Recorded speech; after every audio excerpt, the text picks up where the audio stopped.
In this presentation, we will introduce you to the MiniLift Stand Assist Lift Operation Overview. The MiniLift is a uniquely and ergonomically designed battery-powered mobile sit-to-stand lift that helps patients go from a seated to a standing position. System Rometic offers two models of the MiniLift sit-to-stand lifts. The MiniLift 200 is used in healthcare facilities, such as hospitals and nursing homes, and the MiniLift 125 is smaller and perfect for home care use. The MiniLift 200 has a maximum lifting capacity of 440 pounds, while the MiniLift 125 has a maximum lifting capacity of 275 pounds. In this video, we will discuss the MiniLift 200 that will be demonstrated using the System Rometic thorax sling. Patients must be able to bear weight to transfer using the MiniLift 200. Patients should also be able to follow simple instructions and be non-combative. The MiniLift 200 requires no assembly.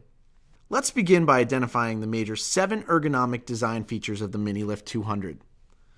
The ergo handles are conveniently located on 3 sides and are demonstrated to make it easy to grip while pushing, pulling, and turning regardless of patient size. The adjustable ergo arm is attached to the boom and designed to extend and retract, making it easier for the caregiver to apply and remove the sling. The sling connection points are positioned so that the lift movement will provide support to the lower back rather than lifting from under the arms. The control system consists of a hand control with buttons for up and down control of the leg widening. A lift actuator provides a smooth and ergonomically correct lifting motion. A rechargeable battery. Control box with emergency stop button. The soft and comfortable shin bolster articulates as the patient moves to a standing position and is adjustable up, down, in, and out. A calf strap is used to secure the patient's legs onto the footplate. Non-skid removable footplate supports the patient's weight while standing from a seated position. This can be removed for early gait training or cleaning. 4-inch dual steel 360-degree swivel carpet casters with locking brake mechanism, designed to minimize push-pull forces even on carpet.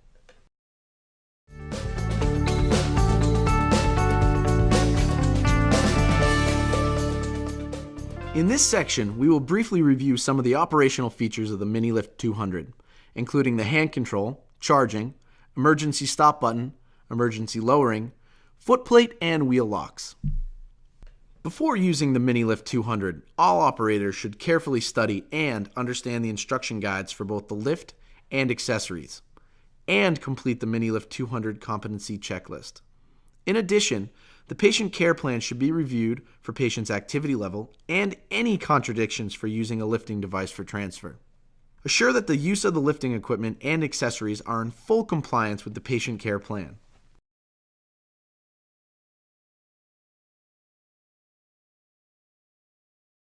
The MiniLift hand control is used for lifting and base width adjustment, and the arrows on the buttons show the direction of lift movement. Buttons must be held down for the lift to operate, and when the buttons are released, the lift will stop.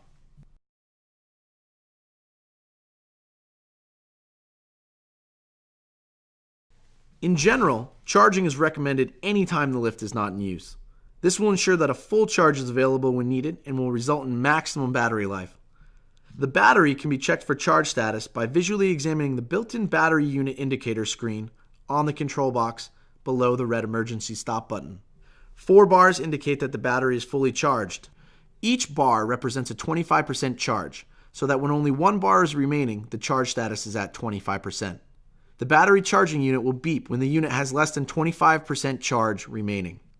Lock the wheels of the MiniLift when plugged into the wall outlet to prevent damage to the plug, cord, and control box or wall outlet by inadvertently moving the lift while still being plugged into the wall outlet.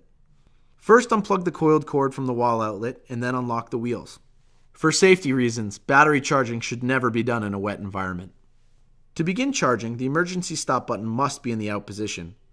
With the built-in lift charger, take the coiled cord and plug it into a regular wall outlet, and then check that both LED lights on the control box are lit, signifying that the battery is receiving a charge. The green LED light indicates that the charger is receiving power, and the yellow LED light indicates that the battery is charging. In case none of the LED lights light up, first, check that the red emergency stop button is not pushed in. In case it is, Gently rotate the emergency stop button to the right until it pops out. Second, pull the coiled charging cord out of the box and firmly reset it. If that does not correct the issue, then check the outlet or use another outlet. Charging stops automatically when the battery is fully charged. While the battery is being charged, the lift will not operate. When using the optional wall-mounted charger, remove the cord holder cap from the battery.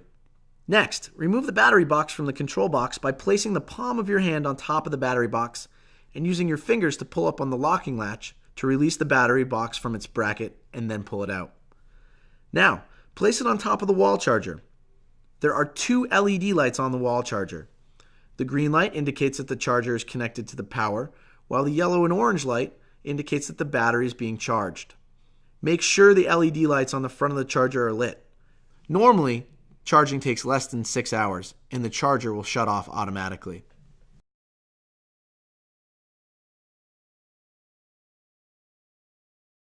Emergency stop is accomplished easily by depressing the red button on the control box. The emergency stop switch disables the entire lift and stops the built-in battery charger from operating. To reset this, turn the battery button gently to the right until the button pops out. During transportation, or when the lift is not going to be used for some time, it is recommended that the emergency stop button be pushed in to preserve the battery charge.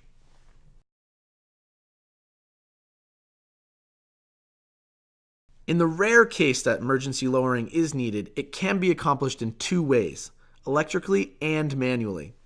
To electrically lower the lift, use a ballpoint pen or similar to push the round, soft membrane to the right of the emergency text on the control box.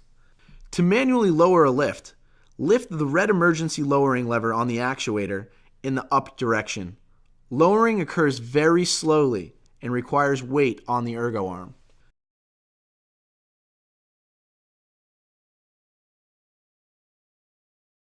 The footplate is removable and comes in one piece attached to the frame of the MiniLift. Prior to removing the footplate, loosen the lower knob on the shin bolster and slide it all the way forward. This will allow easy removal of the footplate. The footplate can be removed for early gait training when patients require assistance standing from a seated position, or for cleaning. The shin bolster is attached to the frame of the MiniLift. Use the lower knob to adjust the distance to the patient's knees. Use the upper knob to adjust the height of the shin bolster. Tighten both knobs securely. Please note that the shin bolster is soft for comfort and articulates to facilitate movement of the knee as the patient moves from a seated to standing position.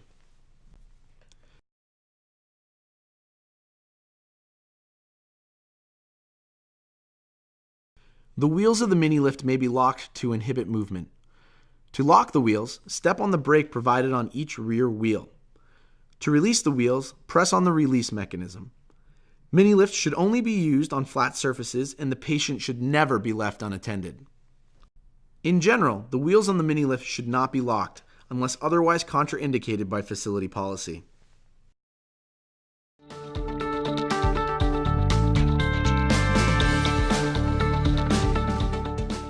For safe and trouble-free operation of the MiniLift, there are some routine procedures that should be performed prior to each use. Visually inspect the lift and check for external damage and wear. Check that all bolts are tight and that the safety slide latch on the sling bar works properly. Check the hand control and make sure it corresponds with lift and width movements. Check the emergency lowering and emergency stop functions. Visually inspect the thorax sling for tears, excessive wear, and damage to the fabric, seams, loops, and straps.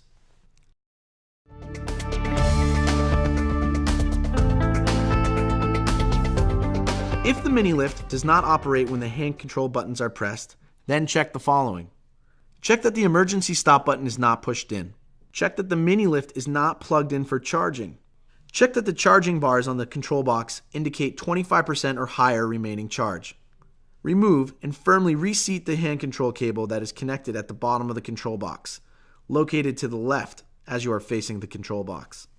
If the mast does not operate, then remove and reseat the mast cable located between the hand control cable and leg widening cable.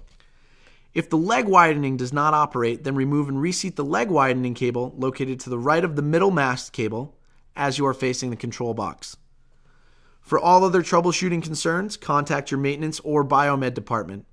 If not available, contact your local distributor or call the System Rometic National Service Center at 866-276-5438 or by email at customerservice.usa@handycare.com or info.usa@handycare.com.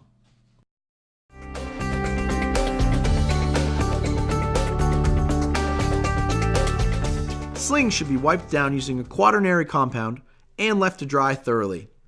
The slings can also be washed in 140 to 176 degree Fahrenheit water with a mild detergent and no rinsing agent. The use of chlorine bleach will damage the material and reduce the life of the sling. The sling should be air dried if possible, as tumble drying will result in damage and increased wear. Routine cleaning of the lift should be done with common surface disinfectants such as a water-based ammonia compound or quaternary compounds. Do not use products containing phenol or chlorine, since the nylon parts may be damaged. Assure that the wheel casters are free of dirt and hair.